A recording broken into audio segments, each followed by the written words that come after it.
السلام عليكم ورحمة الله وبركاته.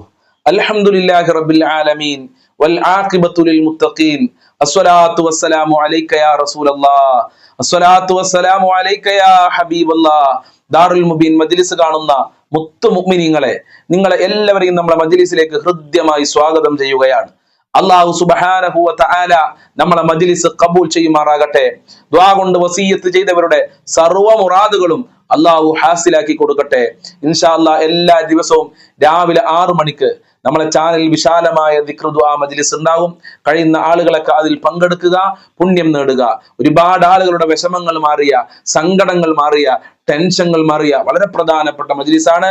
ഒഴിവുള്ള ആളുകളൊക്കെ പങ്കെടുക്കുക. അള്ളാഹു തൗഫീഖ് പ്രദാനം ചെയ്യട്ടെ. പ്രിയമുള്ള മുത്തു മുഅ്മിനീങ്ങളെ, ഇന്നത്തെ മജ്ലിസിലൂടെ നമ്മൾ പഠിക്കാൻ പോകുന്നത് കടം വിടാൻ ഫാത്തിഹ സൂറത്ത് കൊണ്ടുള്ള ഒരു അമലിനെ കുറിച്ചാണ്. ഒരുപാട് ആളുകളുടെ പ്രശ്നം കടമാണ്, അതിൽ യാതൊരു സംശയമല്ല. നമ്മളെ മജ്ലിസ് തന്നെ പരിശോധിച്ചു നോക്കിയാൽ എല്ലാ ആളുകളും പറയുന്ന ഒരു പ്രശ്നം കടമായിരിക്കും. കടം കാരണം ദിവസങ്ങളോളം ശരിക്കും ഉറങ്ങാത്ത ആളുകൾ പോലും ഉണ്ട്.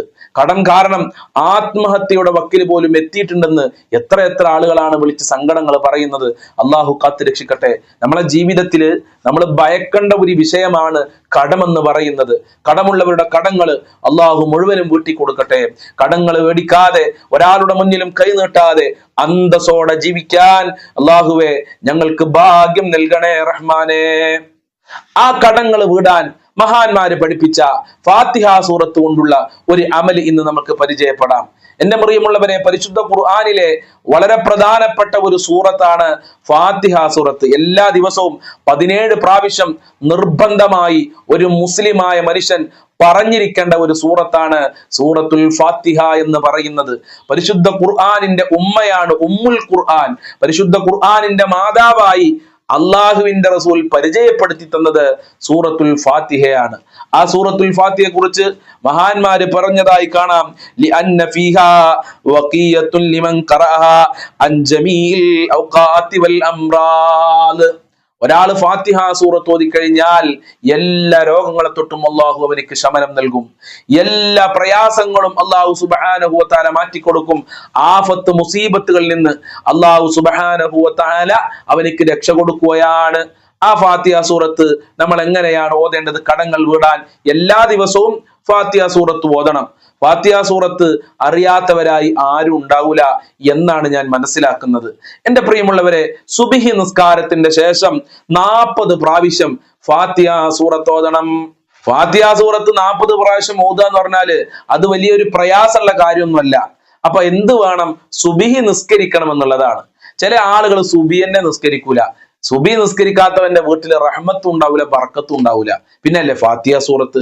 അപ്പൊ സുബ്ഹി നിസ്കരിച്ചുകൊണ്ടാണ് ഫാത്തിഹ സൂറത്ത് 40 പ്രാവശ്യം ഓതേണ്ടത്. പ്രത്യേകം ശ്രദ്ധിക്കുക, ഇവിടെ സുബ്ഹി ഖളാ ആക്കാനൊന്നും പറ്റൂല. അപ്പൊ രാവിലെ നല്ല മഴ ഉണ്ടാവും, നല്ല തണുപ്പാണ്, എണീക്കാനൊക്കെ പ്രയാസം ഉണ്ടാവും. അപ്പൊ കുറച്ചും കൂടി കഴിഞ്ഞിട്ട് എണീക്കുക, അല്പസമയം കൂടി ഉറങ്ങാ എന്ന് വിചാരിച്ചിട്ട് പിന്നെ സൂര്യൻ ഉദിച്ചിട്ടുണ്ടാവും. അങ്ങനെ സുബ്ഹി ഖളാ ആകും. അപ്പൊ സുബ്ഹി ഖളാ ആകുന്നവർ ഈ അമല് ചെയ്യണ്ട. സുബ്ഹി ഖളാ ആകാതെ കൃത്യസമയത്ത് നിസ്കരിക്കുന്നവർക്കാണ് ഈ അമല് എഫക്ട് ചെയ്യുള്ളൂ, ഫലിക്കുകയുള്ളൂ എന്ന് പ്രത്യേകം ഓർമ്മപ്പെടുത്തുകയാണ്. സുബ്ഹി നിസ്കാരം ഖളാ ആക്കി കഴിഞ്ഞാൽ നമ്മൾക്ക് ലഭിക്കുന്ന ശിക്ഷ എന്താണ്? മഹാനായ നബി തങ്ങൾ പറഞ്ഞിട്ടുണ്ട്, ലം യകുൻ ഫീ റിസ്ഖിഹി ബറകത്തുൻ. അവന്റെ ഭക്ഷണത്തിൽ, അവന്റെ ജീവിതത്തിൽ ഒരു ബറക്കത്തും ഉണ്ടാകൂല. റസൂലുള്ള പറഞ്ഞതാണ്. അപ്പൊ സുബ്ഹി നിസ്കാരം കൃത്യമായി നിസ്കരിക്കുക. അങ്ങനെ സുബ്ഹി നിസ്കാരം നിസ്കരിച്ച് ചൊല്ലേണ്ട ദിക്റുകളും സ്വലാത്തുകളും പ്രാർത്ഥനകളൊക്കെ കഴിഞ്ഞ് 40 പ്രാവശ്യം സൂറത്തുൽ ഫാത്തിഹ പാരായണം ചെയ്യുക. അങ്ങനെ സുബ്ഹിന്റെ ശേഷം 40 പ്രാവശ്യം. അത് കഴിഞ്ഞു ഇനി വരുന്ന നിസ്കാരം ഏതാ? ളുഹ്ർ നിസ്കാരമാണ്. ആ ളുഹ്ർ നിസ്കാരത്തിന്റെ ശേഷം 18 പ്രാവശ്യം നമ്മൾ സൂറത്തുൽ ഫാത്തിഹ ഓതുക. അപ്പൊ ളുഹ്ർ ഒഴിവാക്കാൻ പറ്റൂല.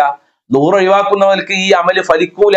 ളുഹ്ർ നിസ്കരിച്ചുകൊണ്ടാണ് 18 പ്രാവശ്യം സൂറത്തുൽ ഫാത്തിഹ പാരായണം ചെയ്യേണ്ടത്. ളുഹ്ർ നിസ്കാരം ഒഴിവാക്കിയാൽ അവനിക്ക് അള്ളാഹു കൊടുക്കുന്ന ശിക്ഷ എന്താണ്? ലം യകുൻ ഫീ വജ്ഹി നൂറുൻ. അവന്റെ മുഖത്ത് ഈമാനിന്റെ പ്രകാശം ഉണ്ടാവൂല. ഓനെ കണ്ടാൽ ഒരു മുസ്ലിമാൻ തന്നെ തോന്നൂല എന്നുള്ളതാണ്. ഓനെ കണ്ട ഒരു മുഅ്മിനായ മനുഷ്യനാണെന്ന് തോന്നൂല. ഒരു മുസ്ലിമിന്റെ അടയാളവും അവന്റെ ശരീരത്തിലും അവന്റെ മുഖത്തും ഉണ്ടാവുകയില്ല. അപ്പൊ ളുഹ്ർ നിസ്കാരം വളരെ പ്രധാനപ്പെട്ടതാണ്. അങ്ങനെ ളുഹ്ർ നിസ്കരിച്ച് ചൊല്ലേണ്ട ദിക്റുകളും സലാത്തുകളും ചൊല്ലിയതിനു ശേഷം ഒരു 18 പ്രാവശ്യം വീണ്ടും സൂറത്തുൽ ഫാത്തിഹ പാരായണം ചെയ്യുക. അതിനുശേഷം വരുന്ന നിസ്കാരം ഏതാണ്? സ്വലാത്തുൽ അസ്റാണ്, അസ്ർ നിസ്കാരമാണ്. ആ അസ്ർ നിസ്കാരത്തിന്റെ ശേഷവും 18 പ്രാവശ്യം സൂറത്തുൽ ഫാത്തിഹ നമ്മൾ പാരായണം ചെയ്യണം. അസ്ർ നിസ്കാരം ഒഴിവാക്കിയാല് ഓനിക്ക് ലഭിക്കുന്ന ശിക്ഷ എന്താ നിങ്ങൾക്കറിയോ? ലം യകുൻ ഫീ അഅ്ളാഇഹി ഖുവ്വത്തുൻ, അവന്റെ അവയവങ്ങൾക്ക് ആരോഗ്യം ഉണ്ടാവൂല. അവന്റെ അവയവങ്ങളുടെ ആരോഗ്യമൊക്കെ നശിച്ചു പോകും. നമ്മളെ കയ്യ്, ഇതൊക്കെ നമ്മളെ അവയവങ്ങളല്ലേ. നമ്മളെ കാല്, നമ്മളെ കണ്ണ്, നമ്മളെ ചെവി, നമ്മളെ തല, ഇതിന്റെ അവയവങ്ങളൊക്കെ നശിച്ചു പോകും. പിന്നെ നമ്മൾക്ക് ബാത്റൂമിലേക്ക് പോകണമെങ്കിൽ വരെ മറ്റൊരാളുടെ സഹായം വേണ്ടി വരും. നടക്കാൻ പോലും കഴിയൂല. അങ്ങനെ അല്ലാഹു സുബ്ഹാനഹു വ തആല പരീക്ഷിക്കും. കണ്ണിന്റെ കാഴ്ച ശക്തി പെട്ടെന്ന് നശിച്ചു പോകും. കേൾവി ശക്തി പെട്ടെന്ന് നശിച്ചു പോകും. നമ്മളെ കയ്യിന്റെ ശക്തിയും ഊർജവും നമ്മളെ ശരീരത്തിലെ ഊർജമൊക്കെ പെട്ടെന്ന് നശിച്ചു പോകും. അസർ നിസ്കാരം നാം ഒഴിവാക്കി കഴിഞ്ഞാൽ, അപ്പൊ അസർ നിസ്കാരം ഒഴിവാക്കാൻ പറ്റൂല. അങ്ങനെ അസർ നിസ്കാരത്തിന്റെ ശേഷം 18 പ്രാവശ്യം സൂറത്തുൽ ഫാത്തിഹ പാരായണം ചെയ്യുക. അസർ നിസ്കാരം കഴിഞ്ഞാൽ പിന്നെ വരുന്ന നിസ്കാരം ഏതാ? മഗ്രിബ് നിസ്കാരമാണ്. മഗ്രിബ് നിസ്കാരത്തിന്റെ ശേഷവും 18 പ്രാവശ്യം സൂറത്തുൽ ഫാത്തിഹ പാരായണം ചെയ്യുക. അതിനെന്ത് വേണം? മഗ്രിബ് നിസ്കാരം ഖളാക്കാൻ പറ്റൂല, മഗ്രിബ് നിസ്കാരം ഒഴിവാക്കാൻ പറ്റൂല. ചില ആളുകൾ മഗ്രിബ് നിസ്കരിക്കുന്നല്ല, ഒരു മഗ്രിബ് തന്നെ കണ്ടിട്ടുണ്ടാവൂല. പിന്നെ എങ്ങനെ അവർക്ക് ബർക്കത്ത് ഉണ്ടാകുക? മഗ്രിബ് നിസ്കാരം ഒഴിവാക്കി കഴിഞ്ഞാൽ മഹാനായ നബി തങ്ങൾ പറയുന്നു, ലം യകുൻ ഫീ തആമിഹി ലദ്ദത്തുൻ, അവന്റെ ഭക്ഷണത്തിൽ ഒരു രുചി ഉണ്ടാവൂല. അവന് എത്ര ഭക്ഷണം കഴിച്ചാലും അവന്റെ ശരീരത്തിലാണ് പിടിക്കൂല. എത്ര മരുന്ന് കഴിച്ചാലും അവന്റെ ശരീരത്തിന് അത് പിടിക്കൂല എന്നുള്ളതാണ്. അപ്പൊ മഗ്രിബ് നിസ്കാരം ഒഴിവാക്കാൻ പറ്റൂല. മഗ്രിബ് നിസ്കരിച്ചിട്ടില്ലെങ്കിൽ നമ്മൾ ഇനി എത്ര വിറ്റാമിൻ ഉള്ള ഭക്ഷണം കഴിച്ചാലും എത്ര വിറ്റാമിൻ ഉള്ള മരുന്ന് കുടിച്ചാലും നമ്മളെ ശരീരത്തിന് പിടിക്കൂല, നമ്മളെ ശരീരത്തിന് എഫക്ട് ചെയ്യുകയില്ല എന്നുള്ളതാണ്. അപ്പൊ മഗ്രിബ് നിസ്കാരം ഒഴിവാക്കരുത്. മഗ്രിബ് നിസ്കാരത്തിന്റെ ശേഷം 18 പ്രാവശ്യം സൂറത്തുൽ ഫാത്തിഹ ഓതുക. മഗ്രിബ് നിസ്കാരം കഴിഞ്ഞാൽ പിന്നെ വരുന്ന നിസ്കാരം ഏതാ? അതും വളരെ പ്രധാനപ്പെട്ട നിസ്കാരമാണ്. ഒഴിവാക്കാൻ പറ്റുമോ? അതും ഇമ്പോർട്ടന്റ് ആയ നിസ്കാരമാണ്. അതേതാണ്? സ്വലാത്തുൽ ഇശ, ഇശ നിസ്കാരമാണ്. ഇശ നിസ്കാരം ഒഴിവാക്കിയാൽ അവർക്ക് കൊടുക്കുന്ന ശിക്ഷ, ലം യകുൻ മുഅ്മിനൻ ഫിദ് ദുനിയ വൽ ആഖിറ, അവൻ ദുനിയാവിലും മുഅ്മിനല്ല, ആഖിറത്തിലും മുഅ്മിനല്ല. അഥവാ സ്വർഗ്ഗത്ത് കടക്കാനാണ് കഴിയൂല എന്നുള്ളതാണ്. അള്ളാഹുവിനെ കാണാൻ കഴിയൂല. സൂര്യൻ എന്ന് പറയുന്ന പിണ്ഡം ഒരു ചാണ് തലക്ക് മീതെ നിൽക്കുമ്പോ നമ്മൾക്ക് അർശിന്റെ തണൽ ലഭിക്കൂല, ഹൗദുൽ കൗസർ ലഭിക്കൂല, പാരത്രിക വിജയം ഉണ്ടാവൂല. ആർക്ക്? ഇശാ നിസ്കാരം ഒഴിവാക്കി കഴിഞ്ഞാൽ. വേഗം ഭക്ഷണം കഴിച്ച് കടന്നുറങ്ങല്ല, ഇശ നിസ്കരിക്കണം എന്റെ പ്രിയമുള്ളവരെ.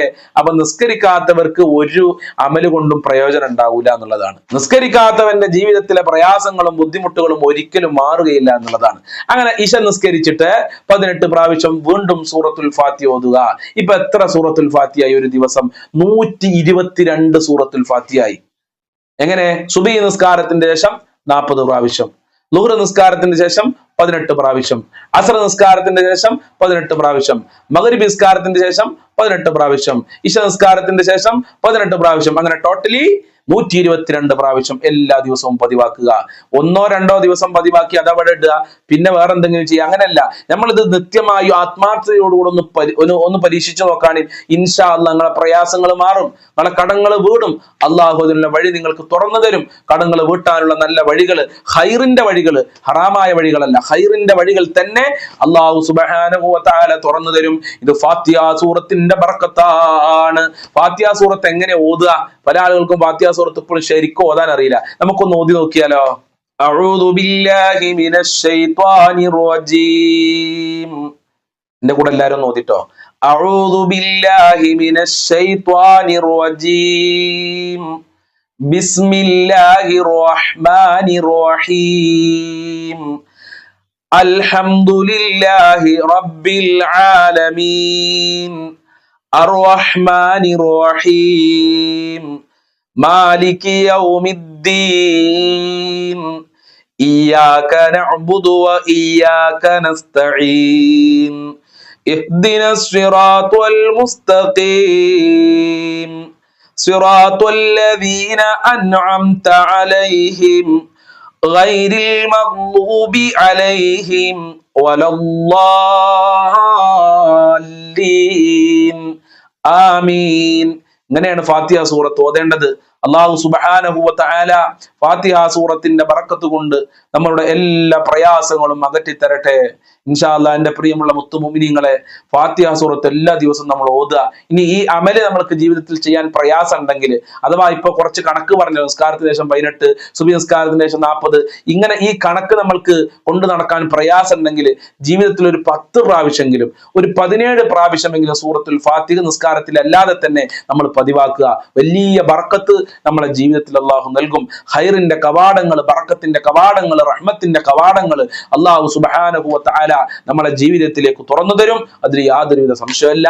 റസൂലുള്ളാഹി സ്വല്ലല്ലാഹു അലൈഹി വസല്ലം തങ്ങൾ ഫാത്തിഹ സൂറത്തിന്റെ മഹത്വം എത്രയാണ് പറഞ്ഞിട്ടുള്ളത്, പറഞ്ഞു തീർക്കാൻ കഴിയൂല. അത്രയും മഹത്വം നബി തങ്ങൾ തന്നെ ഫാത്തിഹ സൂറത്തിനെ കുറിച്ച് പഠിപ്പിച്ചിട്ടുണ്ട്. അള്ളാഹുവെ, ഫാത്തിഹ സൂറത്ത് ജീവിതത്തിൽ പതിവാക്കാനുള്ള തൗഫീക്ക് നൽകണേ അല്ലാ. ഫാത്തിഹ സൂറത്തിന്റെ ബർക്കത്ത് കൊണ്ട് ഞങ്ങളുടെ മക്കളുടെ ജീവിതത്തിൽ, ഞങ്ങളുടെ മക്കളുടെ ജോലിയിൽ, ഭർത്താക്കന്മാരുടെ ഉപ്പമാരുടെ ജോലിയിലൊക്കെ ബർക്കത്ത് ചെയ്യണേ അല്ലാ. സാമ്പത്തികമായ അഭിവൃദ്ധി നൽകണേ റഹ്മാനെ. കടങ്ങളെ തൊട്ട് കാക്കണേ അല്ലാ. ഇൻഷാ അല്ലാഹ് മജ്‌ലിസ് അവസാനിപ്പിക്കുകയാണ്. അള്ളാഹു അനുഗ്രഹിക്കട്ടെ. അസ്സലാമു അലൈക്കും വറഹ്മത്തുള്ളാഹി വബറകാതുഹു.